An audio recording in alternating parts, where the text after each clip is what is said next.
Hey, community.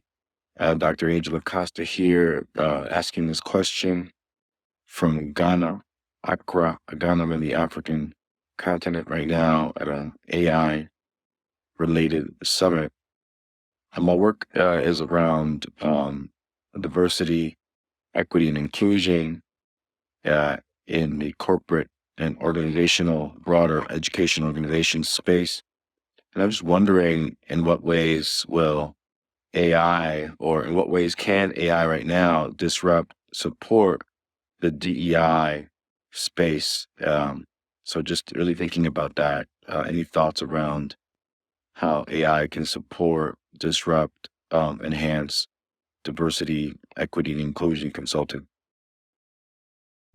Angel, I just want to say thank you for submitting that question in advance. Obviously, time zones in Ghana made it a little difficult for you to be here live, but that was perfect. And I think it's a really important question, as DEI is a very important aspect of many different organizations now. And I do want to say it is different from being woke. It's really not the same thing in my experience and my understanding.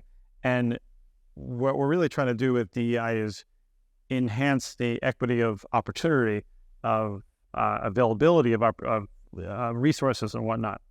So I think that AI and ChatGPT actually does this in a very, very effective manner. So for one, you don't have to get the pro plan. You don't have to pay for a lot of these tools with ChatGPT, and you can get access to some very, very powerful stuff for free. So somebody who may have an organization and they need copywriting help, or they need translation, even help kind of stuff, you can do a lot of that now for free with something like ChatGPT. So I think it democratizes the availability. You also, because it is an AI tool that is available 24/7, you can use it at 3 a.m. while you're working your second, job night shift if you have to, right? So it's completely available. Time zones don't become an issue. So that's one thing I think is really helpful.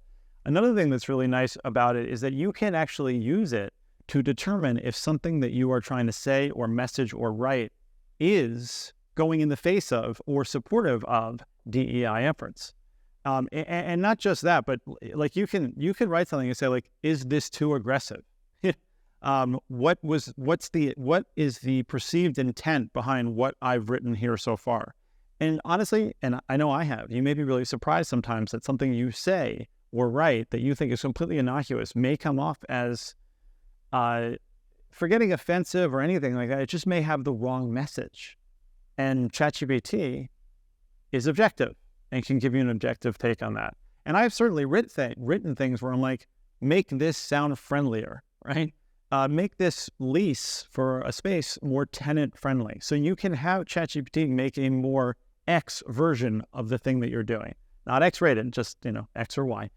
And so I think that is really helpful too, because again, a lot of time it's like, I always just say, you can't read the label from inside the jar, right? So it's nice to have something that can look at that and say, like, no, this is how it's really coming out.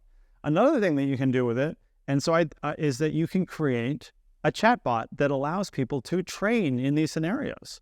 So you can have a chatbot scenario where it's like, I want you to take me through a potential press conference on this particular event that just happened in my business, and ask me questions, keeping in mind that I want to maintain a positive light on DEI efforts and what we do. And so it'll ask you a question and you give your response. It'll be like, you could have said it this way. And you can simulate that. You can take employees through training, DEI training, that gets them thinking more in terms of those things. So again, a lot of what this is doing is just, in my opinion, sort of shining a light and making the implicit explicit in a very safe and available environment. So I think it's going to be really powerful and helpful in DEI efforts.